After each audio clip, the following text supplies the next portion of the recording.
আমরা যখন মসজিদের ভিতরে ঢুকছি, ছাত্রলীগের যুবলীগের নির্যাতনের জন্য চালাই। আমরা সবসময় আমাদের জীবন বাজি রেখে আমরা ঢাকা শহরে গাড়ি চালাইছি। আওয়ামী লীগের বিপক্ষে কথা বলতে পারি নাই। ওই সন্ত্রাসীরা যদি আওয়ামী লীগকেও বলতো, তাকে স্বাগতম জানাইতো। জোর করে মানুষকে ধরে নিয়ে, বিএনপির লোকজন ধরে নিয়ে তাদের আওয়ামী লীগ করতে বাধ্য করা হয়েছে। আবার নাকি বলে, আরে খালেদা জিয়া তো বাংলাদেশের প্রধানমন্ত্রী হবে।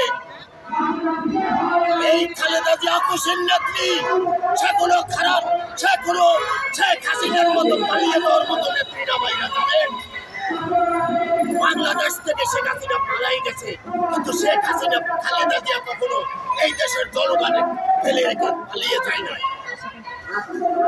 একটা কথাই বলতে চাই সাংবাদিক মিডিয়া ভাইদের, আমার সন্তানদের মতো যারা এখানে মিডিয়ায় কথা বলতে যেতে আসছেন, তারা এই পর্যায়ে সংবাদটা ভালোভাবে আপনারা সারা দেশের 18 কোটি জনগণকে বুঝাই দেবেন। একটি কথা বলতে চাই, ডক্টর ইউনূস সাহেব আসিফ নজরুল স্যারের কাছে, আমরা নুন আনতে পান্তা পুরাই, আমরা দুটা ডাল ভাতও খাইতে পারি না। ওই শেখ হাসিনা সব দেউলিয়া করে গেছে বাংলাদেশে।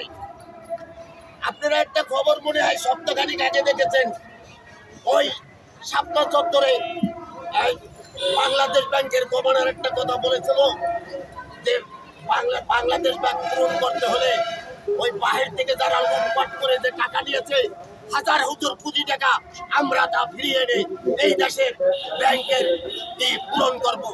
ওনাকে আমি ধন্যবাদ জানাই।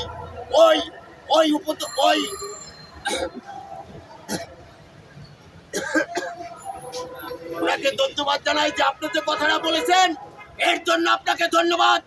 যারা এই দেশের জনগণের টাকা নিয়ে হাজার কোটি টাকা এই দেশের বাড়িতে পাচার করেছে, ওই টাকা বাংলাদেশে ফেরত আনলে আমরা কারো কাছে সাহায্যের জন্য হাত পাতা লাগবে না। ওই টাকাই আমাদের বাংলাদেশ মেরামত হবে। একটি কথা বলেছিলেন, চীনে আমাদের বাংলাদেশের চাইয়া, ভারতের চাইয়া আমাদের পদ্মা সেতু চাইয়া কিন্তু ৪৪টা। ওই সেতু করতে খরচ হয়েছিল মাত্র 20,000 কোটি টাকা। আর আমাদের বাংলাদেশে এই পদ্মা সেতু করতে নাকি 38,000 কোটি টাকা গেছে। এই 38,000 কোটি টাকা কোন ফান্ডে খরচ করা হয়েছিল?